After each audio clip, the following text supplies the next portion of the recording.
स्वागत है आप सभी स्टूडेंटों का जेएमबी स्टडी भारत में। तो आज हम स्टडी करते हैं अंगद सर के साथ कक्षा 9वीं की गणित के अध्याय 9 व्रत का, जिसको इंग्लिश में सर्कल बोलते हैं।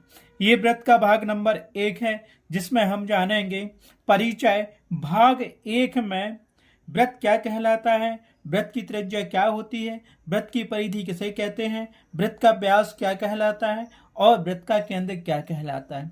ये सारी चीजें बहुत ज्यादा इंपॉर्टेंट है। एमसीक्यू क्वेश्चंस इसी में से पूछते हैं। ये इंट्रोडक्शन का पार्ट नंबर 1 है सर्किल का, अर्थात व्रत का कक्षा 9वीं का, और सेकेंड वीडियो भी इंट्रोडक्शन का है। इन दोनों वीडियो को आपको देखना बहुत जरूरी है, क्योंकि एमसीक्यू क्वेश्चन इसी में से बनेगा। हो सकता है 2 नंबर का क्वेश्चन भी पूछ लें वो कि व्रत किसे कहते हैं, त्रिज्या की परिभाषा लिखूं, व्रत का केंद्र क्या कहलाता है, आदि ऐसे क्वेश्चन है इंपोर्टेंट। तो ये कक्षा 9वीं और 10वीं के लिए बहुत ज्यादा इंपोर्टेंट है। इससे पहले यदि आपने हमारे चैनल्स को सब्सक्राइब नहीं किया है तो सब्सक्राइब कीजिए, ताकि इसी प्रकार की वीडियो आपको सबसे पहले मिल सके। तो आइए हम देखते हैं कि व्रत क्या है। तो हम देखते हैं व्रत, जिसको हम इंग्लिश में सर्किल कहते हैं। व्रत की परिभाषा क्या है? किसी निश्चित बिंदु से समान दूरी पर स्थित बिंदुओं का एक बिंदु पथ व्रत कहलाता है। किसी निश्चित बिंदु से समान दूरी पर स्थित बिंदुओं का बिंदु पथ एक व्रत कहलाता है। जैसे एक सर्किल बना हुआ है, मतलब एक वृत्त बना हुआ है, एक बिंदु ये रखा है और एक बिंदु यहां से यहां तक की दूरी है, वही एक बिंदु यहां रखा है और उतनी दूरी पे ये बिंदु रखा है, उतनी दूरी पे ये बिंदु ऐसे ऐसे रखा हुआ है। इस बिंदु पथ पे ये बिंदु सारे रखे, इनको हमने मिला दिया, तो इस बिंदु से इन सभी बिंदुओं की दूरी क्या है? समान है।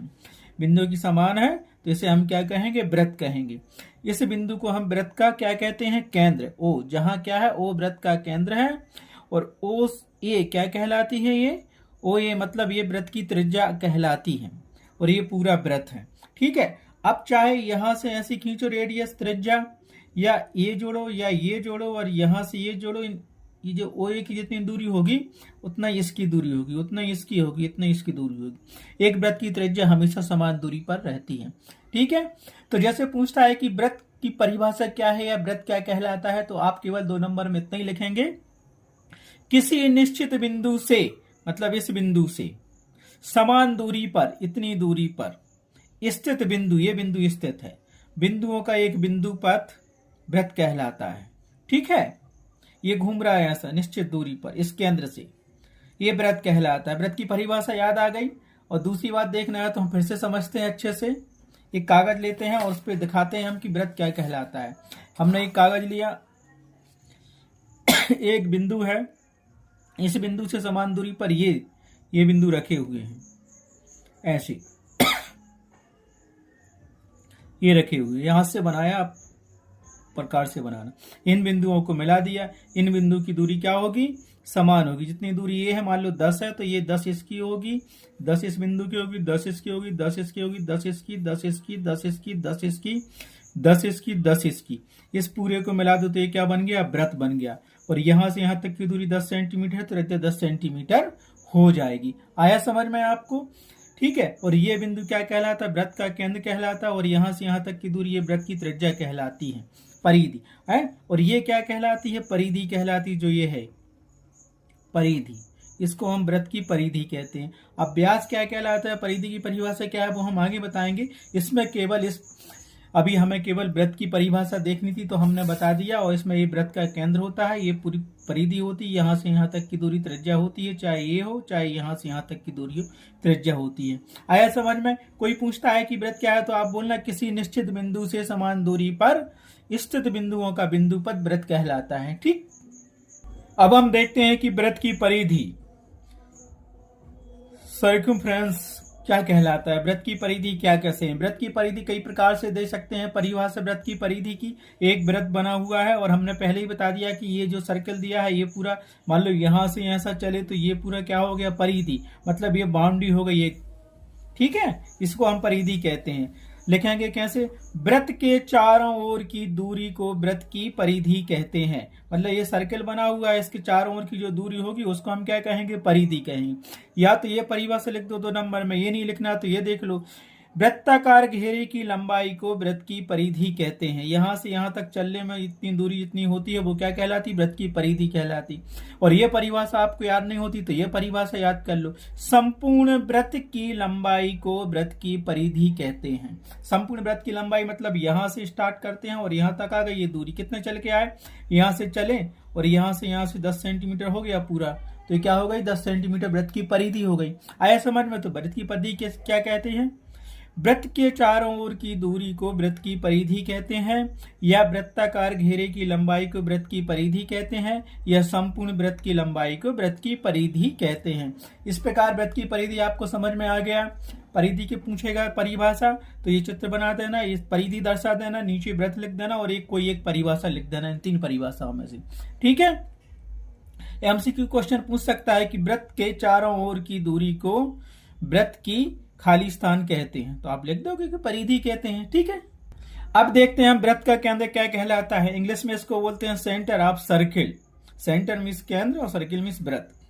तो वृत्त का वह मध्य बिंदु जहां से परिधि समान दूरी पर रहती है उस बिंदु को वृत्त का केंद्र कहते हैं। जैसे ही पहले हमने बता चुका है कि ये बिंदु क्या होता है? वृत्त का केंद्र कहलाता है। और ये क्या है? पूरा चारों तरफ का घेरा परिधि होती है। अब यहां से यहां तक की दूरी को क्या कहते हैं? जो दूरी होगी समान होगी। मान लो ये 5 सेंटीमीटर है तो ये दूरी भी 5 होगी यहां तक, ये भी 5 होगी यहां तक, ये भी यहां तक 5 होगी और ये भी यहां तक 5 होगी, ये भी 5 होगी। तो वो क्या कहलाता है? वृत्त का केंद्र। और यही हमने लिखा है, क्या लिख दिया है आपको? वृत्त का वह मध्य बिंदु। देखो ये केंद्र क्या है? बीच में है, तो ये लिखा है वृत्त का वह मध्य बिंदु जहां से परिधि समान दूरी पर रहती है। इस मध्य बिंदु से परिधि समान दूरी पे है तो इसको हम क्या कहेंगे? इस बिंदु को, मध्य बिंदु को वृत्त का केंद्र, और वृत्त के केंद्र को हम O से दर्शाते हैं। ठीक है। आया समझ में? वृत्त का केंद्र सेंटर ऑफ सर्किल क्या कहलाता है? वृत्त का वह मध्य बिंदु जहां से परिधि समान दूरी पर रहती है। ये पूरा वृत्त बना है और इसका मध्य बिंदु है और वृत्त की परिधि, ये घेरा पूरा वृत्त की परिधि ही कहलाता है। समझ गए? तो O को हम वृत्त का केंद्र कहते हैं। आए समझ में? पूछते हैं कि वृत्त को केंद्र के काय से दर्शाते हैं, तो हम O से दर्शाते हैं। ठीक। अब चलते हैं नेक्स्ट डेफिनेशन पर। अब देखते हैं कि वृत्त की त्रिज्या क्या है। वृत्त की त्रिज्या को इंग्लिश में कहते हैं radius of circle. Radius means वृत्त होता है। इसे कैसे हम परिभाषित करेंगे? तो हम लिखेंगे, हमें पता ही है कि ये पूरा वृत्त बना है और ये परिधि कहलाती है, ये वृत्त का केंद्र कहलाता है। तो हम डिफाइन करेंगे इसको या परिभाषित करेंगे वृत्त की त्रिज्या को। वृत्त के केंद्र से, वृत्त का केंद्र क्या है? O से वृत्त की परिधि तक की दूरी, यहां से केंद्र से यहां तक की दूरी, चाहे यहां से यहां तक की ले लो, चाहे यहां से यहां तक की ले लो। ठीक है। वृत्त की त्रिज्या कहलाती है। आया समझ में? वृत्त के केंद्र से वृत्त की परिधि तक की दूरी को वृत्त की त्रिज्या कहते हैं। ये परिभाषा बहुत अच्छी है, इसी को आप हर जगह लिखना, कोई पूछता है तो। दूसरी दी है, केंद्र से परिधि तक की दूरी वृत्त की त्रिज्या कहलाती है। वृत्त के केंद्र से परिधि तक की दूरी वृत्त की त्रिज्या कहलाती है। एक एमसीक्यू क्वेश्चन है ये। केंद्र से परिधि तक की दूरी को वृत्त की खाली स्थान कहते हैं, तो वहां त्रिज्या आप लिख देना। ये ऑप्शनल में आएगा तो त्रिज्या टिक कर देना। वो पूछेंगे केंद्र से परिधि तक की दूरी क्या कहलाती है, तो ऑप्शनल में 4 दिए रहे होंगे, उसमें त्रिज्या भी होगी, उसमें टिक कर देना आप। और वृत्त की त्रिज्या को हम काय से दर्शाते हैं? स्मॉल r से या कैपिटल R से हम वृत्त की त्रिज्या को दर्शाते हैं। ये एक पूरा वृत्त बना हुआ है, ये वृत्त का केंद्र O कहलाता है, ये वृत्त की परिधि कहलाती है, और OA इतनी दूरी क्या कहलाती है? वृत्त की त्रिज्या कहलाती है। इसे R से दर्शाते हैं। जहां O वृत्त का केंद्र है, OA बराबर R वृत्त की त्रिज्या है और ये वृत्त की परिधि है। आया समझ में? तो वृत्त की त्रिज्या क्या कहलाती है?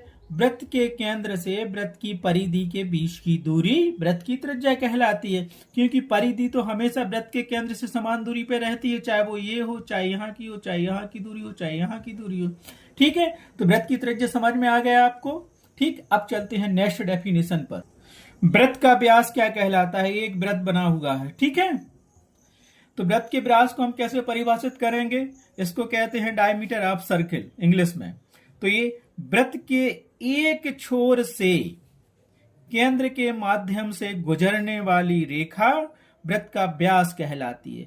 वृत्त के एक छोर से, ये पूरा सर्किल बना हुआ है, तो इस किनारे से वृत्त का केंद्र मान लो ये है O, तो इस केंद्र से होकर जाने वाली रेखा वृत्त का व्यास कहलाती है। एक छोर से दूसरे छोर को छू रही है और केंद्र से होके जा रही है। चाहे ऐसी खींचो, चाहे ऐसी खींचो, चाहे ऐसी खींचो, कोई भी रेखा एक छोर से जाके दूसरे छोर को स्पर्श कर रही है और केंद्र से होके जा रही है तो वह क्या कहलाएगा? वृत्त का व्यास कहलाएगा। या फिर दूसरी परिभाषा वृत्त की क्या होती है? वृत्त को दो बराबर भागों में बांटने वाली रेखा वृत्त का व्यास कहलाती है। देखो, ये ऊपर का भाग इतना है और इतना ही नीचे का भाग है, तो ये क्या हो गई? ये भी एक व्यास हो गया, ठीक है। और यहां से ओ ए और ओ बी त्रिज्या हो गई, जहां ये भी वृत्त का व्यास कहलाता है। आया समझ में? वो कह रहा है कि वृत्त के एक छोर से केंद्र के माध्यम से गुजरने वाली रेखा वृत्त का व्यास कहलाती है। या वृत्त को दो बराबर भागों में बांटने वाली रेखा वृत्त का व्यास कहलाती है। आया समझ में? तो वृत्त का व्यास समझाने के लिए मैं एक और यूज करता हूं। मान लीजिए अपना एक वृत्त बना हुआ है, वृत्त बना हुआ है अपना, ये समझ में आया? और ये वृत्त का केंद्र दिया है। अभी हमारा ऐसा था, जैसे हमने यहां से यहां तक खींचा तो केंद्र से होके गई, ये केंद्र ओ था, ये तुम्हारा ए और बी हो गया, तो ये भी क्या हो गया? वृत्त का व्यास हो गया, है ना। अब हो सकता है कि व्यास ऐसा ना हो, हमारे पास वृत्त ये दिया है, ये वृत्त का केंद्र दिया है, अब इस छोर से लेके इस छोर को स्पर्श कर रहा है, तो ये भी ये वो दिया है, तो ये व्यास हो गया। क्यों? क्योंकि ये वृत्त को दो समान भागों में बांट रहा है, इस तरफ का भाग समान है, तो क्या कह सकते हैं? वह रेखा जो वृत्त को दो समान भागों में बांटती है वृत्त का व्यास कहलाती है। वृत्त के व्यास को इंग्लिश में हम क्या कहते हैं? डायमीटर कहते हैं। तो ये लिख दिया। वृत्त की परिभाषा दो है, दो में से कोई एक लिख लेना, एमसीक्यू क्वेश्चन में आती है तो दोनों याद रखना। जब एक रेखा वृत्त को दो समान भागों में बांटती है तो उसे वृत्त का व्यास कहते हैं। या फिर वृत्त को दो बराबर भागों में बांटने वाली रेखा वृत्त का व्यास कहलाती है। वृत्त के एक छोर से केंद्र के माध्यम से गुजरने वाली रेखा को हम वृत्त का व्यास कहते हैं। ठीक है, आया समझ में वृत्त के व्यास की परिभाषा? तो ये अध्याय 9, कक्षा 9वीं के अध्याय 9 वृत्त का भाग नंबर 1 था और परिचय का भी भाग नंबर 1 वीडियो था। आज के वीडियो में बस इतना ही। नेक्स्ट वीडियो में हम देखेंगे इंट्रोडक्शन का part number 2। Thanks for watching my video.